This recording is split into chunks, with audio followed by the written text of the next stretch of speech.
Democrats have been up in arms about Maduro's capture, but the administration tonight continues to defend the president's actions.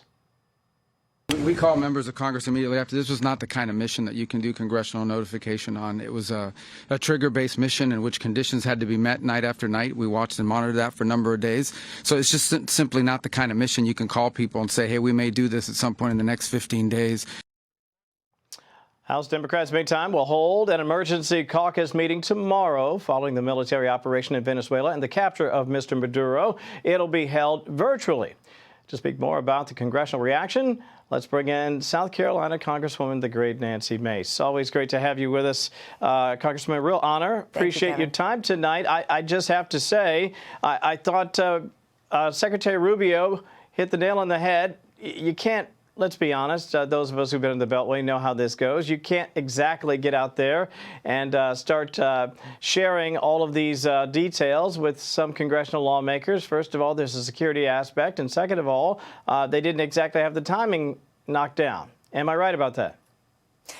No, that's right. And at this point, Kevin, I don't see a reason to have any congressional action. This was a very surgical military apprehension for a fugitive. It was not an act of war. And so, I'm going to push back on Democrats that say that it is. And look, I mean, they've defended Iranian terrorism. They've defended terrorism in South America now with Maduro. And, we've got to make sure that we're pushing back. And Trump was right today. Trump talked about and discussed the Monroe Doctrine and discussed how this was a fugitive that we've got to bring in for the narco-terrorism. And quite frankly, I don't even think it compares to Panama, which is to me, a different situation. Thousands of troops. We had nothing of the sort today. We had no American troops killed in action, thank God. They did a very good job. And the one thing I've learned about Donald Trump and the Trump doctrine is that when he sets his mind to it, he's very surgical in his military movements, and it's why he's had a resounding success in Venezuela and around the world. Also, the action in Iran, obviously, with the strikes on that nuclear facility. And I'm glad you mentioned the Noriega precedents. I found it hypocritical that there were some Democratic lawmakers that were suggesting this was somehow unbelievable, when, in fact, if you just go back a little bit, whether it's Obama and other parts of Syria, et cetera, we have seen actions that take place. But this wasn't exactly even that. As you point out, I think very aptly, we're talking about someone who had been indicted in the Southern District of New York. That's right. And in the Noriega situation, when President Bush was there, that situation was 24,000 American troops for an extended period of time for months during that operation, 500 killed in action on the Panamanian side. We did lose some American soldiers devastatingly in that situation, but this is very, very different.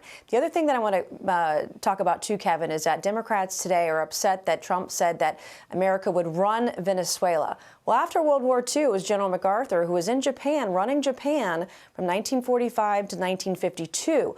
And it would be great to see Venezuela to be a free country, engaged in trade with our allies like Japan at some point one day. And I trust Donald Trump and the Trump doctrine. You know, and you make an excellent point, because if you think about it, especially when you listen to the denizens of that great nation, they frankly want the person who actually won the election to be the leader of that country. But in the interim, this is a power vacuum that the president pointed out today that the United States will try to help fill until they can again make a stable, peaceful, and judicious transfer of power in Venezuela. Very quickly, I did want to get your take on this, and that is when you're talking about the power vacuum. This is a delicate circumstance, is it not, for this administration? How do you go about making sure that you put the person in leadership there that the people want, but also don't end up back in a situation where you have someone who wants to play footsie with terrorism and narco-terrorism?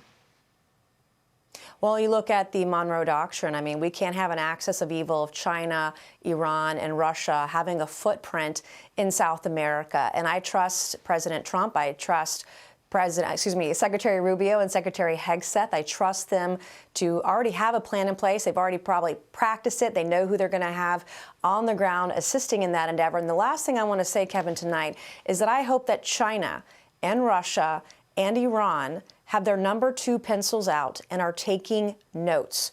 I believe this was very important action today that will have devastating consequences on our enemies, and I hope they're paying attention because Donald Trump means business. That he does. And then you mentioned, especially from an energy perspective, if you are Russia, and to say nothing of China's interest in this particular region, which of course is antithetical to the Monroe or Trump doctrine. Yeah, big messaging sent indeed today. Congresswoman Nancy Mace, a real honor and pleasure. Thank you so much for your time tonight. We appreciate it. Thank you, and Kevin. Look forward to our next conversation. I'm Steve Ducey. I'm Brian Kilmeade. And I'm Ainsley Earhart. And click here to subscribe to the Fox News YouTube page to catch our hottest interviews and most compelling analysis.